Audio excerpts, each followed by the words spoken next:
কুড়িগ্রাম থেকে প্রায় সব রুটেই দূরপাল্লার যানবাহন চলছে, তবে আতঙ্ক কাটেনি গাড়ি শ্রমিক এবং যাত্রীদের। ফলে যাত্রী সংখ্যাও তুলনামূলকভাবে কম। আরও জানতে কুড়িগ্রাম ঢাকা মহাসড়কের 0 পয়েন্ট থেকে যুক্ত হচ্ছে প্রতিনিধি ইউসুফ আলমগীরের সঙ্গে। ইউসুফ আলমগীর, ঠিক কি অবস্থা? যাত্রীর চাপ কম আমরা বলছিলাম, আপনার কাছে এই মুহূর্তে আর কি তথ্য রয়েছে জানাবেন।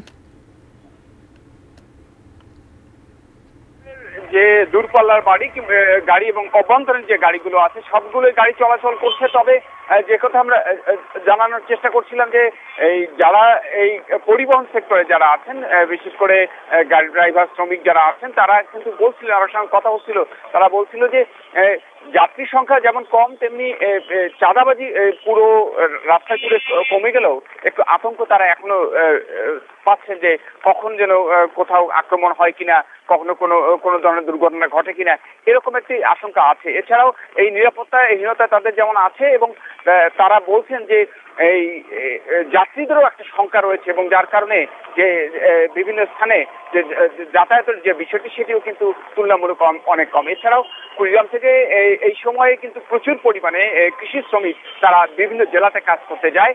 সাম্প্রতিক যে বন্যাটি হয়েছে এবং বৃহত্তর দক্ষিণাঞ্চলে যে বন্যায় ক্ষতিগ্রস্ত অবস্থার সৃষ্টি হয়েছে, যার কারণে কুড়িগ্রাম সহ এই অঞ্চলের এই যে কৃষি শ্রমিক যারা বাইরে যান তারাও কিন্তু যাচ্ছেন না।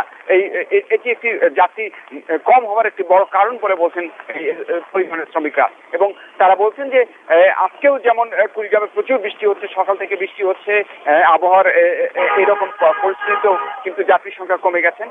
তবে এই পরিবহন সেক্টরে যারা আছে তারা কিন্তু বলছেন যে চাঁদাবাজি যেমন কমেছে, তবে যেসব পরিবহনগুলো যেখান থেকে ছাড়ে সেই জায়গায় কিন্তু এখনো পর্যন্ত চাঁদাবাজি, উস্কো, কিছু টাকা পয়সা একটু নেয়ার চাপ এক ধরনের আছে। সেটি যদি কমে যায় তাহলে তাদের ব্যবসাটি স্বাচ্ছন্দ্যভাবে তারা করতে পারবে, এবং এই বন্যা কাটিয়ে উঠলে যে কৃষি শ্রমিকদের যাতায়াত শুরু হলে তাদের যাত্রীর সংখ্যাও বাড়বে।